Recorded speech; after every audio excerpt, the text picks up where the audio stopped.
I said to God, it's like, God, if you want me to take this job at Willis, if you want me to leave the job that I have, well then, you make it so. So then God gave me this unreasonable request to go and ask for, thinking that no way in the world that they were going to do it. And I was like, okay, if I get it, I get it, because that's what God wanted to happen. And what happened? God worked it out. And that's what Peter's saying. He said, God, I'm not in control. If you want me to walk on the water, I want to make sure it's your voice I'm hearing. And if that's what you want me to do, I will walk out. So what does Peter do? Jesus says what? He says, come. Jesus hears the call. Peter hears the call of Jesus, and what does he do? He starts walking. And I think that's what I've been doing the past year. I've been walking with the Breakthrough Project. I've been walking with work. But then what happens? The storm clouds come again. You get a little tired. The bills start mounting. Friends of mine get laid off. I start having doubt about my own ability to be successful. I start doubting my own level of success. I start worrying about the Breakthrough Project and saying, okay, well, we only have 15 people or 10 people coming. We should have 100 people by now. And one of the things I'm starting to understand is that as Peter stops focusing on Jesus, what does he start doing? He starts to sink. And I think that's what I was doing when I was driving back that day. I think I was sinking. Because I think I forgot the one thing that my father-in-law said that has always stuck with me. He said, faith, and he defined faith as this. Faith is forsaking all, I trust him. When Peter heard Jesus' call, and when Peter was focused on Jesus and he walked forward, and he didn't worry about the wind, he didn't worry about the waves, he didn't worry about the people who were not obedient to Jesus' call. He didn't worry about the people who were couch potatoes, who were just comfortable in their situation and didn't want to do anything else. He decided he was going to walk out, and when he walked out and focused on Jesus, what happened? He was walking on water. The great gift that Jesus was giving him, he was actually doing it. And when I think about the Breakthrough Project, I think that's what God is doing with me. He's giving me a great gift. He hasn't told me how it's going to turn out. He hasn't really told me how am I supposed to do this. He hasn't told me who is going to be along, and he hasn't told me who is going to go away. Only thing Jesus and God has said is obey. And I guess my point to you is, as long as you stay focused on Jesus, you will always stay upright. But when you don't, then what's going to happen? You're going to start to sink. But the beautiful thing about Jesus, and this is why I love the story, is that Jesus, he admonishes Peter and says, why are you doubting? But before he admonishes Peter, what does he do? He saves him. And that's the beautiful thing about Jesus, and probably the difference than us. Because if I tell my daughter to do something and she doesn't do it, I'm like, it's on you. That's your fault. But Jesus doesn't work that way. Jesus saves him and puts him back on the boat. And then what happens? The winds calm down. Everything is all right. And one of the things I kind of got from that is, all the time, all the disciples, what they were doing, they were waiting for the winds to calm down. They were waiting for everything to be okay.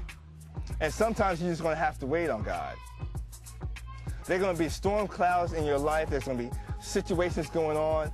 If I could use an expression by Huggy Lowdown, there's going to be a lot of shiggity all around you. And you're going to have a bunch of Mickey flicks all in your life. But if you can stay focused on Jesus, if you can forsake all and trust him, Jesus is going to save you. And to me, that's what the Breakthrough Project is all about. The Breakthrough Project is about a whole bunch of broken people who have different issues in their life, who recognize that if they seek God, if we come together as a community, if we build each other up, that together and collectively, we can achieve wholeness. So one of the things I want to do today is, that's my story. That's how I see myself in this story. But what I want to do is, I want us to get in groups of like 3 and 4. And I want you to kind of talk to each other and explain to people where you find yourself in the story. If you turn to the first page, I kind of outline kind of where Can I see one? I kind of outlined where some parts in the story. Like, are you scared of ghosts? Are you still sitting on the boat? Or maybe you're walking on the water, or maybe you're seeing the wind and you don't know what's going on. Maybe you're crying out in fear. It's like, you know, Jesus saved me. Maybe you're experiencing the sinking feeling. Maybe you are focused on Jesus. And maybe you're just having to learn to wait on the Lord. So take a few minutes. We're going to take about 5 minutes. Get in pairs of 3. You 3 here. You 3 here. You guys turn around. Talk to each other. And figure out where you are in the story. Introduce yourself. Hey. Well, when is your starting point? So did you grow up in the church? I did. Okay. How about you guys? I did. Also grew up in the church. You grew up in the church? Okay. And were you there just because your parents went, or you really? Yeah, it was my turn. It's kind of like party on Saturday, had to make it on Sunday kind of thing. That's exactly. My grandmother had us in church. You could do, go out on Saturday night, but Sunday morning. That's how it was at the Rams household. Okay. So are you a seeker, a starter, a returner, or a bench warmer?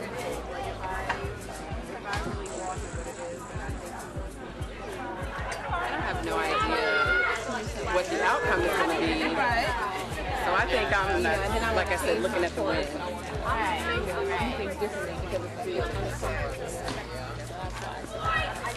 I guess I'm learning today. I mean, I still don't know what I want to do. I'm in school.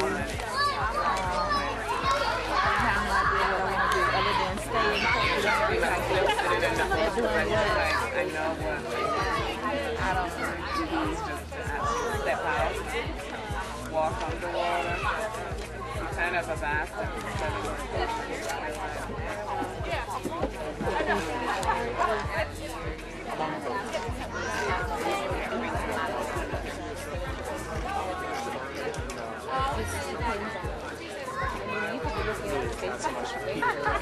Well, Peter and Tom, no doubt.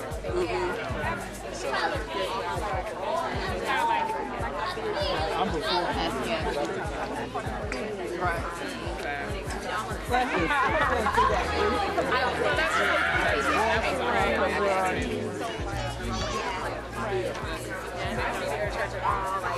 You try to justify like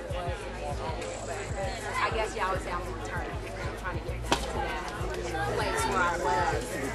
Yeah, it's easy to next level. So girl, that's it.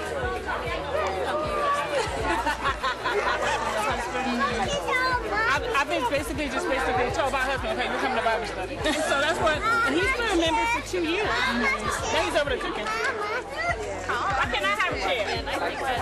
Why can't I have a chair? Right, little moment right now, I'm scared. Oh, baby, that's pretty. That's really nice. That's so cute. Okay, baby, where are we going to go? And then sometimes we get to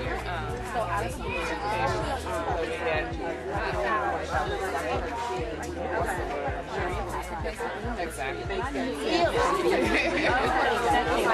Heck yeah. So we don't ever move forward and step out. We're like, okay, I'm in the boat. It's cool, parents. Okay, not really what I want. And I'll get around to it and I'll get something nice. And then we think that's finances, etc., and you're still seeking first the kingdom of God and His righteousness, and all these things shall be added unto you.